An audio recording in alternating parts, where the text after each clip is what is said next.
Was there a case that you knew the guy was absolutely guilty, but you just couldn't prove it? Yes. There's a case in the book, in Behind the Murder Curtain, there's a case of the alleged, because I have to use that word, alleged serial killer named Richard Williams. Richard Williams allegedly killed about 60 veterans at the Harry S. Truman Medical Center in Missouri. And this is what happened with that. The FBI and the VA Inspector General started an investigation, and they could not find the cause of death. And it started the same way. Every time Nurse Williams is on duty, the death rate goes up. Nurse Williams takes a week off, the death rate goes down. So you know what? The director said, oh, I got an idea. Let's assign another nurse to work with Nurse Williams and kind of watch him. So when the second nurse was following Nurse Williams, the death rate was fine. But when that second nurse had to take a week off or had to do something, guess what happened? The death rate went up. Right? So what's the cause of death? We could not determine what the cause of death of these patients was until my office, because I didn't normally cover Missouri, my office took a look at it. The Inspector General said, Bruce, you have been successful with these other cases. Take a look at the case of Richard Williams, even though the FBI and our own organization couldn't do it. So it was these wonderful forensic nurses that looked at the patient's records and said, you know what? I think he's been using succinylcholine. So we went to this private lab, and I said to the lab, can you actually find traces of succinylcholine and an embalmed tissue? And they said, Bruce, you're in luck. We got this brand new machine. It's called the High Performance Liquid Chromatography Tandem Mass Spectrometer. God damn, that's a lot of words. Right. So how does it work? Bruce, you wouldn't understand. You couldn't understand. Let me just tell you. We take a little tissue sample, and it goes through the machine, and eventually we're able to say that it's succinylcholine.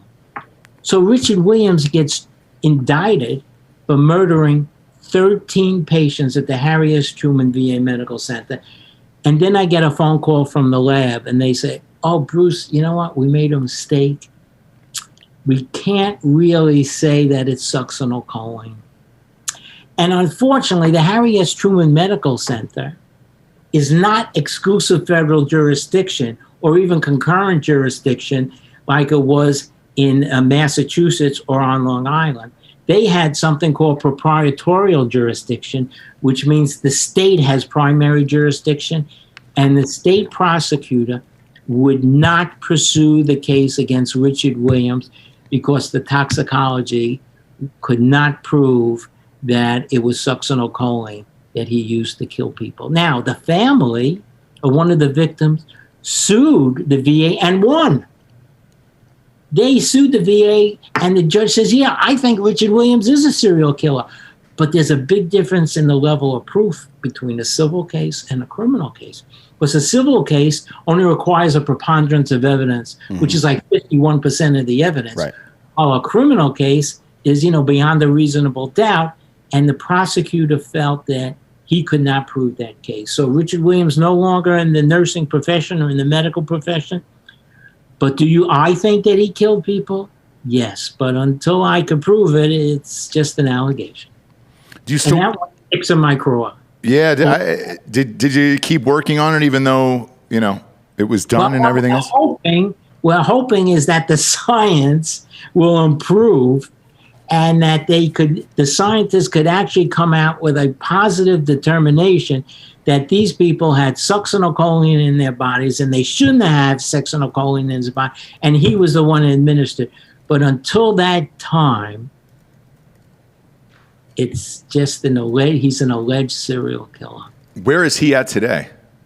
He's still in Missouri somewhere, Last time I looked, he's certainly not working in the medical profession at all. Had a variety of jobs. He's a real loser. But he won. He won this one. I mean, so far.